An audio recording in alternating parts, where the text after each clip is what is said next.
Valendo. Então, vamos iniciar aqui a resolução do exemplo 11. O exemplo 11 aí é um exemplo que eu acho que a gente já fez em sala de aula, né? Então, basicamente, você tem dois navios aí, A e B. O A está posicionado 4 quilômetros ao norte e 2,5 quilômetros ao leste do navio B. O navio A, né, viaja a velocidade de 22 quilômetros por hora na direção sul, e o navio B a uma velocidade de 40 quilômetros por hora, numa direção 37 graus ao norte do leste. Aí a primeira coisa que ele quer saber é a velocidade relativa de A, né, em relação a B, e colocar isso em função dos vetores unitários, ok?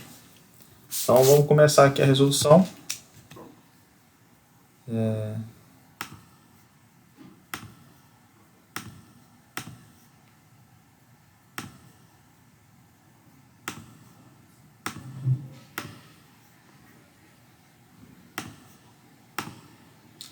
Ok, aí só manda uma mensagem para mim falando se vocês estão conseguindo ver o vídeo aí. Tá dando pra ver sim. Ok. Então eu já me adiantei aqui no exemplo 11 e fiz o desenho, né, do problema, tá? Então temos aqui o eixo coordenado, né, y e x, como no problema fala. O exemplo A, desculpa, o navio A, ele está a 4 km, né, na direção norte, então para cá, eixo positivo de y, e 2,5 km na direção leste. E nisso ele tem uma velocidade que aponta na direção sul, cujo valor é esse daqui, ok? O B já está a 37 graus ao norte da direção leste. Então você pega o leste, tira os 37 na direção norte. Tá aqui, esse que é o θ, 37. E a velocidade dele é de 40 km por hora. Né? Se a gente fosse representar isso em termos dos vetores unitários, né, a gente teria o quê? Essa velocidade de A e de B é a velocidade de A com relação ao referencial, né? Para simplificar o problema, eu coloquei o B como sendo a origem do nosso sistema de coordenadas. Né? Esse aqui seria o nosso referencial em repouso, né? Referencial O, vou colocar assim. Então aqui eu usar de A com relação a O, vou usar de B com relação a O. Isso, vetorialmente, seria o seguinte. Como ele aponta só para a direção sul, então ele não tem componente x, então é 0i, né? Menos 22j. Né? Essa é a representação vetorial da velocidade de A com relação ao referencial O, referencial em repouso. Já o B, a gente teria que decompor, né? Então ele teria uma componente x aqui, ó, seria cosseno, e uma componente y seria seno. Então ficaria alguma coisa assim, ó. Acho que não vai caber aqui, né? 40 cosseno de 37 na direção I, mais 40 seno de 37 na direção J. Então essa seria a representação em termos dos vetores unitários. Como na letra A ele está pedindo a velocidade relativa de ambos, então, não sei se se recorda, a gente tem que escrever a seguinte relação, né? Saiu do foco aqui, vou esperar um pouquinho. Ou melhor, vou escrevendo e quando voltar o foco vocês vão ver. Seria então a velocidade de A com relação a B, não sei se vocês se recordam da regra, né? A regra diz o seguinte, que isso é a mesma coisa que a velocidade de A com relação a O mais a velocidade de O com relação a B. Então essa é a regra que a gente usa para a velocidade relativa. Essa velocidade de A com relação a O, a gente já está escrita ela aqui, ó, em termos dos vetores unitários I e J. A velocidade de OB nós não temos, nós temos a velocidade de BO. Né? Mas uma regra que a gente aprendeu é o quê? Velocidade de OB, vetor, é menos a velocidade de BO. Certo?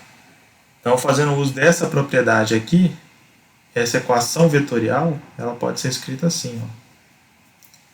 Velocidade de A com relação a O menos a velocidade de B com relação a O. Porque aí fica tudo em termos dos vetores unitários que a gente escreveu.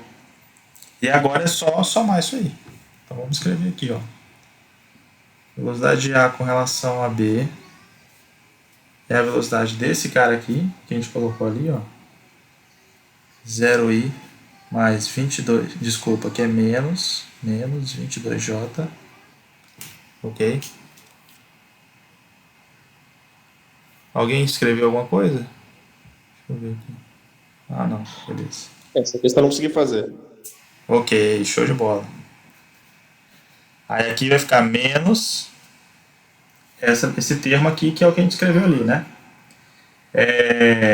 Então aqui ficaria, vou colocar aqui, ó, 40 cosseno 37 na direção I, mais 40 seno de 37 na direção J.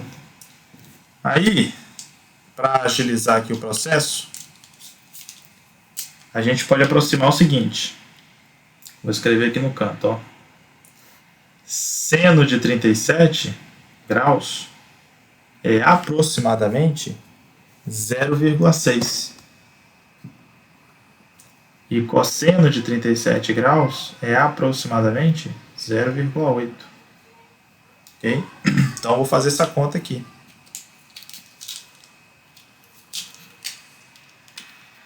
Então aqui vai ficar a velocidade de A com relação a B. Vou repetir aqui, ó. 0i menos 22j.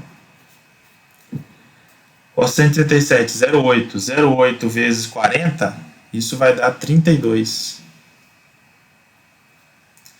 137, 0,6. 0,6 vezes 40, isso vai dar 24. Então, ao final do processo aqui, ó, a gente vai ter, em I, só vai ter essa componente aqui, né? Menos 32.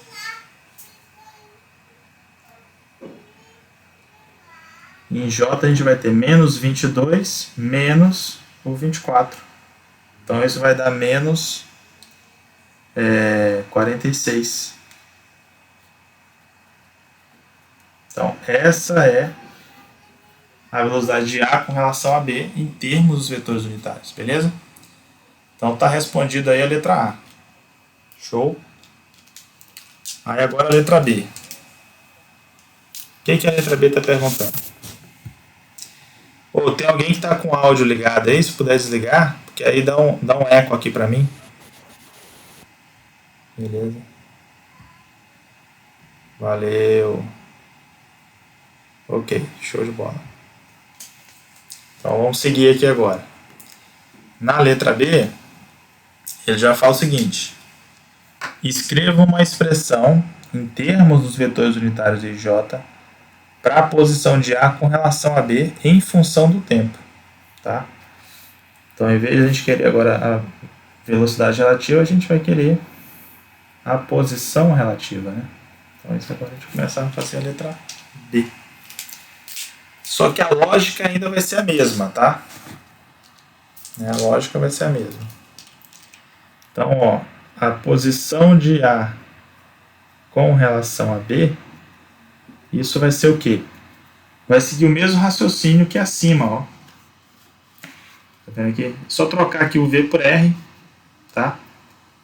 E aí você vai ter a mesma expressão. Só que em vez de ser das velocidades, vai ser das posições. Então já vou adiantar aqui, ó. A gente não vai trabalhar com isso aqui. Então, RA, a posição de A com relação a B, é a posição de A com relação a O, menos a posição de B com relação a O. Então eu vou adiantar isso aqui, ó.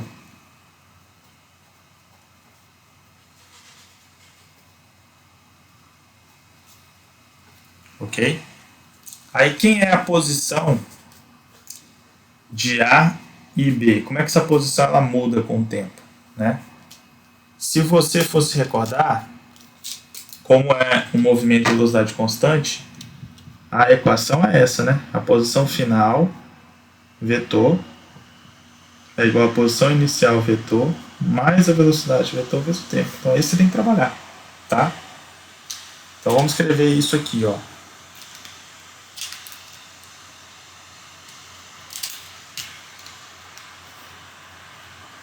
Então, RA com relação a B vai ser igual a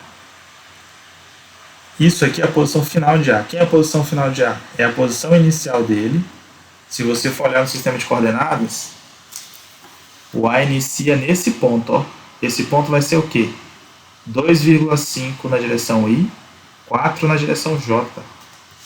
Então essa aqui seria a posição inicial de A. Ó. 2,5 na direção I mais 4J. Então isso é a posição inicial de A, esse termo aqui. Mais a velocidade de A, que é o que a gente achou aqui em cima. Ó. Deixa eu voltar aqui para vocês verem. Essa velocidade aqui em cima, ó, tá vendo? A velocidade de A em termos de J, que é 0, não tem componente X, menos 22. Então seria isso, ó, mais 0I, menos 22J, isso multiplicado pelo tempo. Então, e esse termo em colchetes vai ser como a posição do A varia em função do tempo, né? No referencial em repouso, tá? Aí menos, agora, o de B. Né? Posição inicial de B. B começa no eixo, né? Na origem dos termos coordenados. São as posições iniciais e tudo é 0. Então aqui seria 0I mais 0J. Então essa é a posição inicial de B. Mais aqui a velocidade de B, que a gente viu aqui também, ó. Quem é a velocidade de B? É esse termo aqui, ó. Que a gente já fez a conta, ó. Essa velocidade de B com relação a O é esse termo aqui, ó. Tá? Já com a conta feita, já tirando o seno e o cosseno. Então já vou adiantar e colocar aqui, ó. Seria então 32I mais 24J vezes o tempo. Fechou colchetes. Então aqui, ó. Isso em termos de J, a posição com que A, né, muda em função do tempo, e essa de B, em que B muda em função do tempo. Agora é só álgebra, né? Juntar os termos que tem I, juntar os termos que tem J. Aí que mora o problema. Oi? Aí que mora o problema, professor. Álgebra. Não, mas aí tem que... Álgebra é a vida, cara. Tudo é álgebra. Aí tem que aprender. Não tem jeito, não tem como fugir disso, não. Então vamos juntar aqui, ó. I, né? Quem tem I? O I vai estar aqui, ó. Vai ser esse cara, 2,5. Isso aqui é 0, isso aqui é 0. E esse aqui que multiplica o tempo. Então o I ficaria 2,5 menos 32T. Então essa é a minha componente X. Beleza?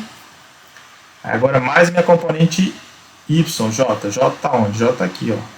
J está aqui, J está aqui e aqui. Então ficaria 4. Aí tem o J aqui, ó, menos 22T. E tem outro J aqui, ó, que esse menos aqui vai ficar negativo também, menos 24T. Então menos 22 com menos 24 dá menos 46T, J. Então aqui fechou. Então está respondido a letra B. Beleza? Então aí está a posição relativa de A com relação a B em termos de J. Ok? Então vamos para a letra C agora.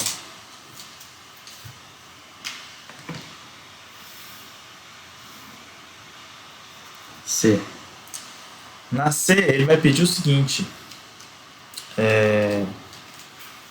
Qual é o instante de tempo em que a separação entre esses navios é mínima, né?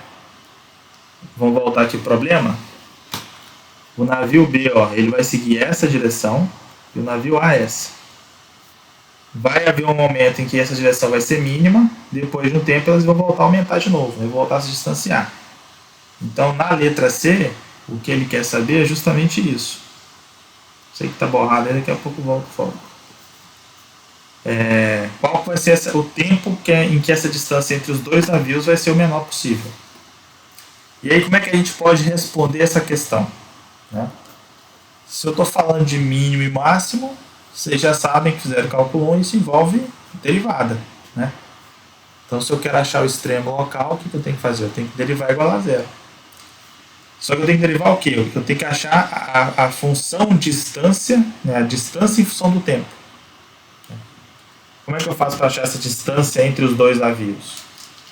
Deixa o foco voltar. A distância entre os dois navios, ó, eu tiro da letra B. A letra B não está me dando a posição de A com relação a B, né? Em função do tempo, em termos de J. Se eu quiser saber essa distância aqui, o que eu teria que fazer? Eu teria só que tirar a norma do vetor, né? Isso aqui seria a raiz quadrada da componente x, né? 2,5 menos 32t ao quadrado, mais a componente y, né? 4 menos 46t ao quadrado. E tira a raiz. Então essa conta tem que fazer. Esse é meu RAB. Né? Eu vou ter que derivar isso igual a zero. Eu vou ter que derivar esse RAB com relação ao tempo igual a zero. Para saber o mínimo. Se eu derivo isso igual a zero, vou adiantar aqui, né, mas a conta, essa derivada aqui daria algo desse tipo aqui. Ó. Porque você vai derivar o que está... Esse aqui vai tudo elevado a menos meio, né? Então ficaria... Dá um 2, aqui embaixo vai ficar 1 sobre 2, que é da raiz. Essa raiz aqui vai ficar menos, vai ser meio menos 1, vai dar menos meio, então a raiz vai ficar embaixo. Tá? 2,5 menos 32. T ao quadrado mais 4 menos 46t ao quadrado. Aí você vai derivar agora o que está aqui dentro. Então aqui dentro vai ficar um 2. Dentro do parênteses aqui, né? Ficar um 2, vai ficar um... que é 0, vai ficar menos 32. Que multiplica esse aqui do parênteses. Vai ficar 2, né? Tá aqui já, vezes esse 2,5 menos 32t. Aí isso aqui vai ficar aqui, ó, menos 46 vezes 2, 4 menos 46t. Você tem que fazer essa conta. Isso vai ser igualado a zero. Aí parece ser uma conta complicada de fazer e tal, mas como você está igualando a zero, ó, esse termo aqui, ó, do denominador vai sumir, né? Que você vai passar para ele multiplicando para lá, vai ficar zero. Então no final do processo você vai ter a equação mais ou menos assim, ó. Menos 64, 2,5 menos 32t, né? Menos 92, 4 menos 46t igual a zero. Então fica a equação do primeiro grau simples de fazer. Você resolvendo ela, eu vou adiantar aqui, né? Ajeitar o papel. Você resolvendo ela, esse tempo aqui vai dar 0,084 horas. Tá? Então esse é o tempo em que ele vai estar a distância mínima. Aí, para finalizar, na letra D, ele pergunta o seguinte: quanto que é essa distância mínima? Aí, para você saber quanto, é só você voltar na expressão original, né? Como a distância é dada por essa equação aqui, ó, esse R aqui, é só jogar o T aqui dentro e fazer a conta. Se você faz isso, o seu R, né, de AB, isso vai dar aproximadamente, estou pegando aqui o módulo, né, a norma do vetor, 0,23 quilômetros. Tá? E aí fechou. Show? Aí eu conclui a resolução do exemplo 11.